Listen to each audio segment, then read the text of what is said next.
for another episode of the Free PMS Ladies podcast show. Woo-hoo. Yes. Okay, so everything with that heat.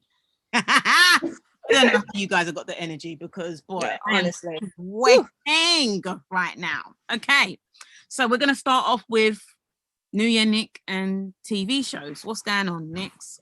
Right, so we're on episode 6 now of the Encore, the show with all these ex-singers, group members trying to put it together. Yeah. And they've just had a listening party where they've invited their nearest and dearest to come to listen to their 4 tracks. So we had Shamari's husband come with all of the treats. I'll just leave that one there. We had Pam from Total, one of her ex-members came. We had no one for Cherish, even though they had like industry people that they know from back in the day as well there. No surprise there. Do you understand? There was no shade, but that's just the truth. No one for Aubrey there, and I think that's probably why her face was a bit sour, even though she's trying to make it out like something else. Nivea had no one there as well. 702, they had their other member. She still looks good, you know. She does. Like, looks better than both. She looks the same. Apart from the voice. She? Yeah, her voice was going as she was talking. She said the voice was going because I guess maybe in her state they just opened up, so she went out the night before and was like screaming and da da da. That's why her voice is like that. Okay, I was gonna say. She still sing. I've heard her sing recently. She still sing. Okay, cool. Yeah, living her best life, but she still looks fabulous. I was literally watching her outfit going, wow, like you really still look really good. And then the others were kind of like just like a producer, like people who work in the background type of thing. Oh, you forgot Shamari's Brandy, Shamari's ex-band member. Oh yeah, she was there. Do you know why? Because her husband was there and he kind of just took the limelight. I forgot about the other woman. Well, no, she looked good as well, didn't she? Yeah. She looks fabulous. Yeah, she was really great. She looked better than when she's in the group. Yeah. That's true. Not true, that's true. Yeah, that is true. Cute. Very cute. So after they finally agreed on the songs that they were gonna like in the order in terms of what's the first song, what's gonna be the last song. They played the first song and everyone was kind of like, can we have a bit of, just want to know who's singing which bits. The ladies were obviously miming and like Shamari and like Cherish girls were kind of coming forward. Nivea was as well. And the other girls kind of held back. It felt a bit weird, but I guess that it made them understand who had which vocals in the song. But going through all the different songs, they had too many parts. Like we really knew 8 people was going to be a large amount, but 8 people trying to figure out whose voice is whose, I thought was really difficult for me when I was watching them trying to perform. It looked messy. It looked messy. It just looked too cluttered. I was like, I can't remember. I've got like 4 lines each, and then it's to the next person, and it comes back to that same person. I was just like, really? I think you don't need to cut this down. But the songs sound really great. The gospel one as well, they all apparently said they loved that, but I feel like the audience didn't really love the gospel as much as the singers loved the gospel, even though they said that they liked it. So basically all the friends and family were giving them feedback of what they can do to improve before they come out, and Aubrey just kind of just stood there in the back, just kind of like, I don't want to be here, I don't know what's going on, I'm ready to duck out. So she left a little surprise for them at the end of the episode, put it that way, listeners. So watch this space. It's still going good, but I feel like it's starting to fall by the cracks a little bit more. I agree. I think when I'm just going to give my 2 cents because I thought it was very telling who showed up and who didn't. The Cherish girls, their group members are their other sisters. Why wouldn't their other sisters come? You know what I mean? It's not like people that they never speak to. Like, for me, I thought, what's going on there? Aubrey as well. I thought, what? Not one of them girls. Not one of them came for you. I think Nivea probably did. It's not like she had a band member, like probably one of the producers or whatever was one of the people that had produced a couple of her tracks. Worked with her. Yeah, that's what I thought as well. I didn't think she got let down by anything because, I thought Shamari, obviously the only other band member is deceased, unfortunately. So people came through for her, and with Pam, I don't exactly know how Pam had Total split up, but it was really sad to see that she had, I think, Kimmer came, and Kimmer and her hadn't spoken in about 5 years. And she said, when Pam left the group, she just blocked them all, blocked them, didn't say anything. So it was really nice of her band member to come because I wouldn't feel like I should come. Like, you X me out of your life, but it was nice to see them two reunite, and hopefully that will be like a jumping point for these two to come back together, you know. So yeah, it was good. I mean, I'm wondering why the third one didn't come though. Yeah, well, maybe she's got something better to do. I think the first well. one is married to Omar Epps.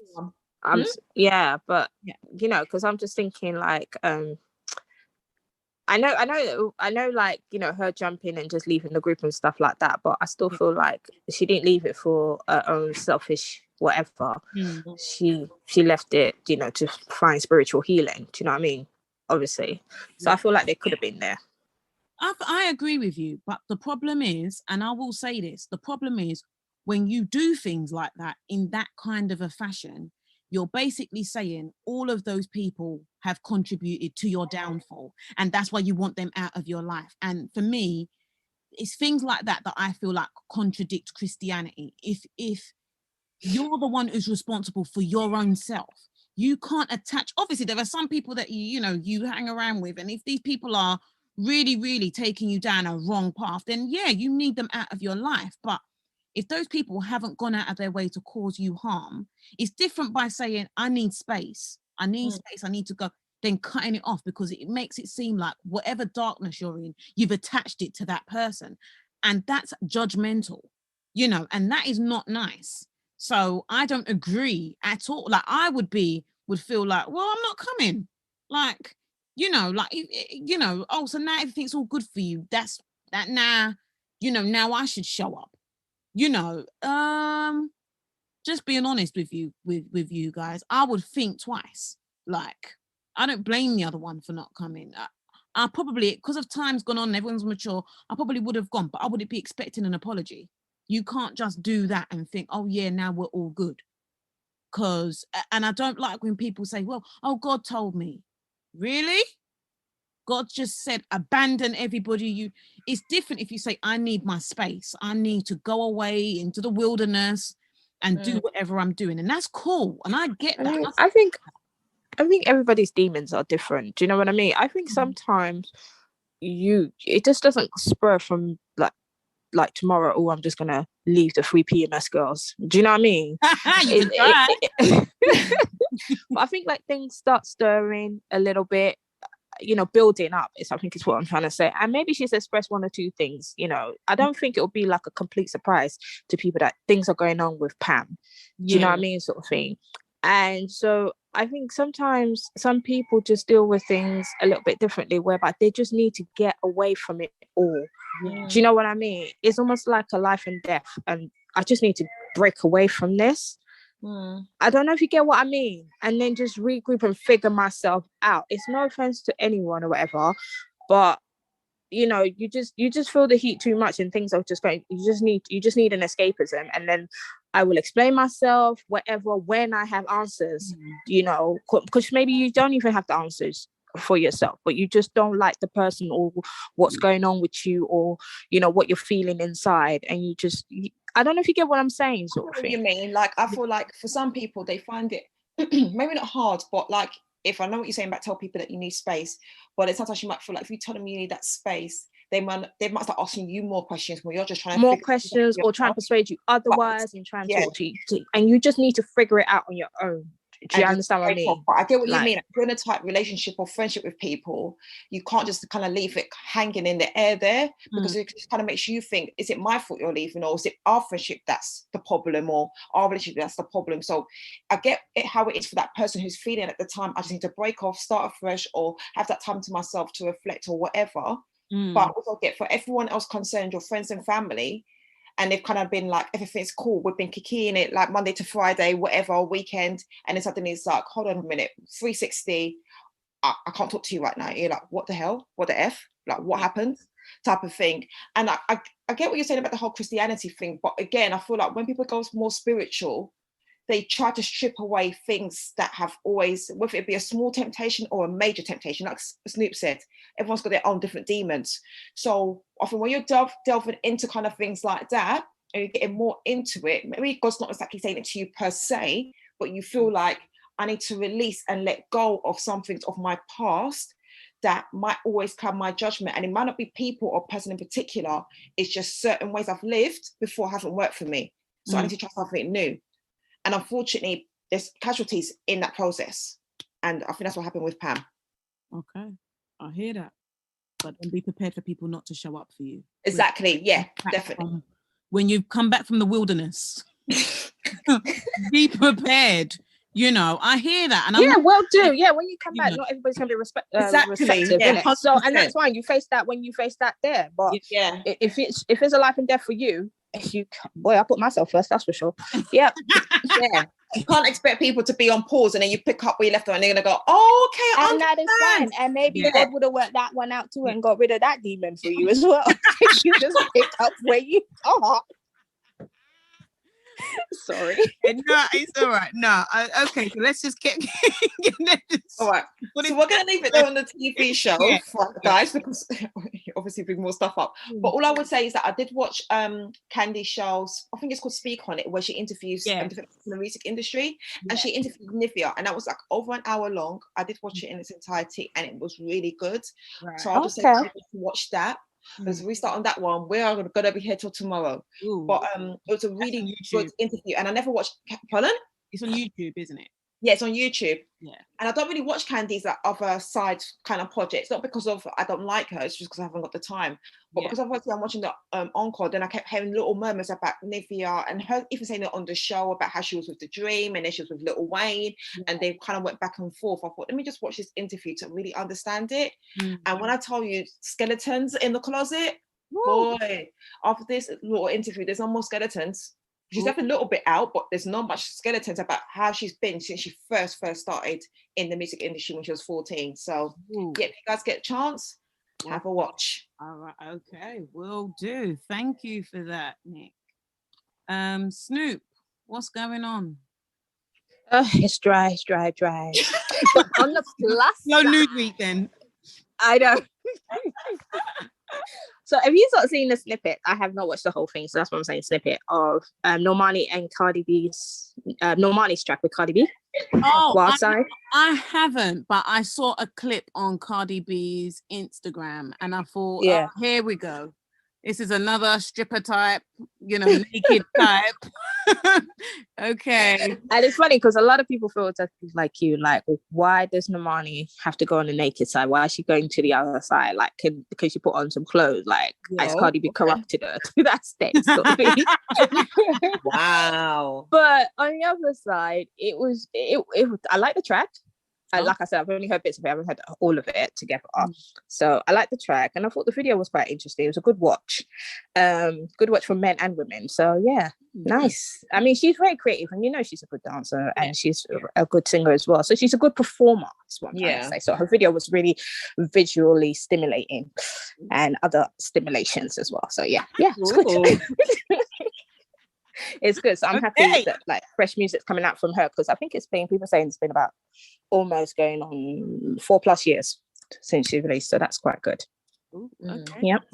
So moving on to some more serious topics. Right. So our England team, now it's been a while now, but obviously we haven't recorded since then. But we would like to touch upon, the issues that's been raised since England lost the Euro in the Euro finals. Yeah. Now, we were chatting anyway, and obviously, we all watched, and we all knew, every single one of us knew what was going to be that aftermath of that penalty lost. Yeah. And the only people who didn't know are the people who are not from the society, the black community. Yep. So, but it was just for me personally, I was not shocked by it, because obviously I knew, I just went, oh no, these boys are going to get really, racist abuse is going to come out, whatever. And all three of them got it really hard. And it was just so disappointing, because I felt like watching that match, although I was disappointed that we didn't bring it home and it went to Rome instead. It was like the highlight. It felt like it brought us all together as a nation. Do you understand what I mean? Sort of thing like that. It brought our spirits up, the hope up, and everything. And yes, it would have been great for them to win, but at the same time, there was this pride that I had that, wow, we came this far. This young team came this far. Do you understand what I mean? Sort of thing. And I was like, how disappointing that instead of saying well done, for what you've done or for reaching this height, you guys just scrap everything that, you know, the build up and everything, and just went disgustingly to attacking them with racist slur. And I just thought that's just so unfair, you know? Yeah. So I don't know what you guys thought about, or what you guys heard on your side on that. Well, from my side, I mean, just like you said, Snoop, we all knew. I mean, we sent a message. I sent you a message that my brother sent me, which said racism pending. Like, we just knew, like, you know, anyone who's black knew that, right, these boys. And the one I really felt for was the 19-year-old, because I thought it's things like that that can be said to you very young that can now scar you for life. And I just love how the racists, when they can use black people to get to a certain point, oh, they love it. The minute it goes a bit wrong, oh, we're this, we're that. Where was all that? Where was all that talk at the beginning when you hadn't got to that stage? In how many years? In how many decades you haven't got to that stage? 1966. You know, exactly. And you know, you're all there singing your Free Lions and shit, and now you're singing the free N words. You know, like that. That's what you want to be singing. And I just think it's so hypocritical. The minute things don't go your way, you then switch, and now, you know, although the racist feelings in you come back out, and that must be the reason why you didn't win. You know, it's just disgusting. And honestly speaking, if for me, I'm the kind of person that couldn't represent England. Bless you. If I was in some kind of sporting event, I would never represent England, because England don't want to represent me. They don't, because when the chips are down, everything's great. Oh yeah, they'll be saying my name all day long. But the minute something goes wrong, oh yeah, that girl, quick, you know, quick to forget.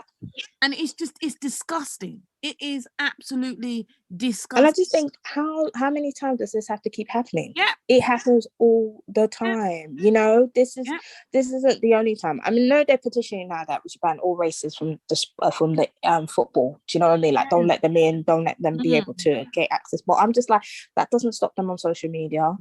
That doesn't stop them elsewhere. Do you get what I'm saying? This is just, it's sad, but it's the truth. It's just, you know, then people would like to feel like this country is not racist, but it is. It's just those who's not affected by it that think that it's not racist, and you know, sort of thing like that. The rest of us feeling it know exactly what it is, and know exactly how we have to tread foot sometimes, you know, just to get what we need. Nick, what's your opinion? Because I've got something else to add to this when it comes to social media, but I want obviously you to have your say. I'll just kind of keep it short, because when we start talking about race, you know how I start getting a bit too overheated. Yeah. But it just kind of just shows that, like you said, if you're a black celebrity, it's almost like your skin color's forgotten in a way. You know, like when they do like the stop and search or anything, they're like, oh gosh, I didn't realize it was you. Like, it's suddenly like you're forgiven. But yeah, anybody else who's not famous or someone that you know is treated like shit or treated like rubbish. I just pray that they really look at the industry, because as much as they want to do a petition for racists, you can't tell who a racist is until sometimes it's too late, especially with football. And football's a money-making industry, and that's why so many people were allowed to go and watch the match, despite all that's happened in the pandemic in the last year and a bit. So my thing is that it's all good for these petitions, and I'm not against it, because I signed probably all of them by now. But they really need to tackle the people at the top. They really need to start delving in properly to those who make decisions and looking at every sort of organization thoroughly, because this is something that's not going to go away overnight. This is not something you could exactly see on someone's face. They don't wear a badge that says, I'm a racist. And it's also their family members, their friends who they're circulating with, which is making it carry on from generation to generation. And if you don't tackle it properly in the schools right now, or with the people, like I say, person to person properly, it will continue. It will be the next 10 years where another black athlete's representing the UK, you know what I mean? And then they don't win, and it's like, oh, that stupid N-word. So they really need to look at it. If they're serious about doing it, it's not just about a petition about football. It's not a petition about, you know, okay, you know, ban them from coming into the stadium. You need to look at it from every corner, every organization, every household, every school, every college, and tackle it properly and make them not pay. I don't want no one to get in trouble. Like, do you know what I mean? Not pay, but make them really be educated and it not be tolerated anymore. And even people going, oh, I didn't know they were racist, and all those kind of words. You shouldn't be just like, oh, I'm going to give you the benefit of the doubt. Everyone's old enough and wise enough now to know what the deal is. Yeah. Okay, so That okay, if you call that keeping it. Anyway, look, so that's rightfully said, Nick. I follow Idris Elba, and he made early on today, he made a very great suggestion for social media, which I agree with. So, you know, when you're following celebrities, especially on Insta, you know how you got that verification tick, that blue tick. He said that the way they get it, he explained the way they get it, they have to provide Instagram with their full identification. So maybe it might be like I don't know, maybe a photograph of their passport, something of that nature. And he said what should happen is everyone should have to do it, not just celebrities, everybody. Because the problem with, same at football stadiums, same with social media, people are under a blanket of, you know, like they're hidden. They don't have to, you know, like no one actually knows their true identity. That's why they're able to do. Do you think if everybody had that blue tick, that those people would be able to go into those boys' DMs and message them those things? No, because the police will be knocking on their door. They're hiding under that blanket of where they're not being seen, like they're in the background. So when Idris Elba said that, I thought, oh yeah, because people wouldn't be so fast to go and do those things. And they know that now their identification has been verified. Anybody, Instagram can notify the police of that person's information, and it is done.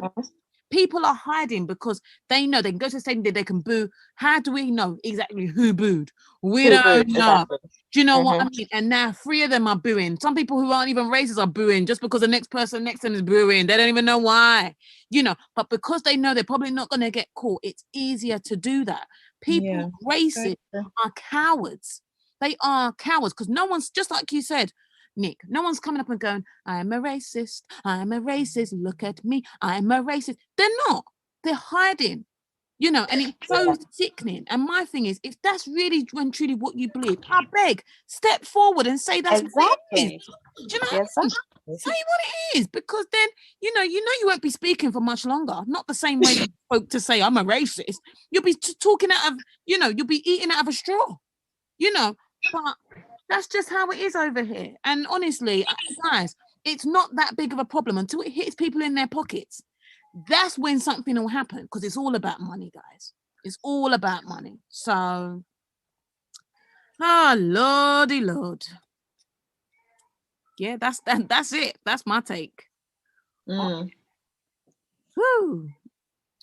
And breathe. Play as well. Yeah, exactly. So stay strong, and that, you know, they just know that everyone's with them, isn't it? And they just we are with them. Yeah. Okay, right. So then, okay, I'll go quickly. We've not got long left. So lastly, we're going to talk about ghosting. Now, we've probably talked about ghosting many episodes ago, but for some reason, it seems to be something that's really, really popping off again now. And I don't think that it was ever a trend that ever went out of style. I feel like people have been doing it and maybe just calling it something else. But now it just seems like the norm. Anyone can ghost you. I mean, I've read stories recently about someone getting ghosted by their fiance a few days before the wedding. And I thought, whoa, now that's just downright disrespectful. So, okay, so ghosting, guys. If someone ghosts, do you think there's ever, okay, number one, do you think there's ever a good enough reason to ghost someone? And number two, if you're the person who's been ghosted, when is it okay to maybe take that person back? Because a lot of ghosts resurrect, you know, and come back. So number one, is there a good enough reason to ghost someone? Yes or no? Yeah. New Year, Nick. Yeah, if you're in hospital or in the grave.